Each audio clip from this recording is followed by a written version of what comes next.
নমস্কাৰ এডিটক চাই থকা প্ৰত্যেকগৰাকী দৰ্শকক এই মুহূৰ্তত মই কিশোৰ বৰুৱাই ধন্যবাদ জ্ঞাপন কৰিছো। এই মুহূৰ্তত লৈ আহিছো এটা ডাঙৰ খবৰ। ধুবুৰীত প্ৰৱেশ নিষিদ্ধ হৈছে গৌৰৱ গগৈ। গৌৰৱ গগৈয়ে ধুবুৰীত কোনো কাৰণত প্ৰৱেশ কৰিব নোৱাৰিব। কালিৰ দিনটোত ৰাজ্যত যি ঘটনা সংঘটিত হল, মুখ্যমন্ত্ৰীৰ বাহনলৈ কংগ্ৰেছ কৰ্মীয়ে বটল নিক্ষেপ কৰাৰ ঘটনা সংঘটিত হল আৰু তাৰ পাছতে আজিৰ দিনটোত ৰাজ্যৰ বিভিন্ন প্ৰান্তত বিজেপি কৰ্মীয়ে প্ৰতিবাদ সাব্যস্ত কৰিছে।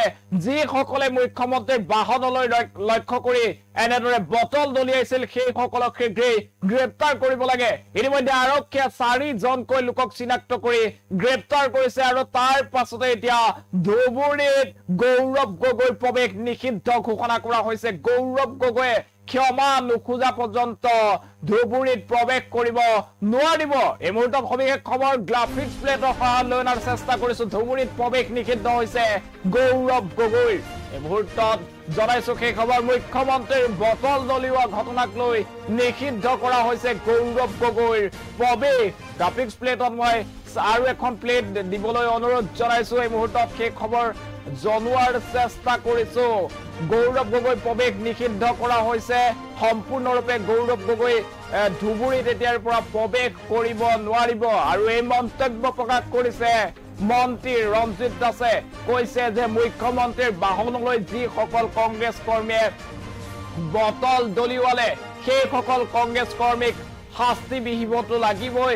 সমান্তৰালভাৱে গৌৰৱ গগৈয়ে ক্ষমা খুজিব লাগিব। গৌৰৱ গগৈয়ে ক্ষমা নোখোজা পৰ্যন্ত কিন্তু গৌৰৱ গগৈক ধুবুৰীত প্ৰৱেশ কৰিবলৈ কোনো কাৰণতে দিয়া নহব বুলি মন্তব্য প্ৰকাশ কৰা হৈছে।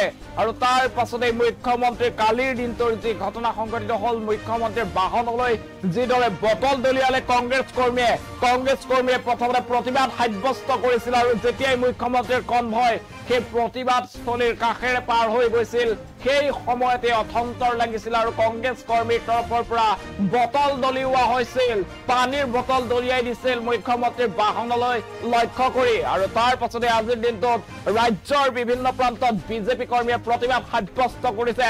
কংগ্ৰেছৰ যে সভাপতি সেই সভাপতি গৌৰৱ গগৈয়ে ক্ষমা খুজিব লাগে বুলি দাবী উত্থাপন কৰা হৈছিল আৰু গৌৰৱ গগৈয়ে ক্ষমা নোখোজা পৰ্যন্ত ধুবুৰীত প্ৰৱেশ কৰিবলৈ দিয়া নহব বুলি উল্লেখ কৰা হৈছে।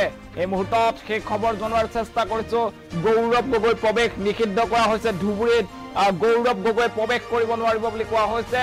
যেতিয়ালৈকে মুখ্যমন্ত্ৰীৰ বাহনলৈ বটল দলিয়া কাণ্ডক লৈ গৌৰৱ গগৈয়ে ক্ষমা নোখোজে তেতিয়ালৈকে গৌৰৱ গগৈ কোনো কাৰণত ধুবুৰীত প্ৰৱেশ কৰিবলৈ দিয়া নহব বুলি ঘোষণা কৰা হৈছে মন্ত্ৰী ৰঞ্জিত দাসৰ তৰফৰ পৰা।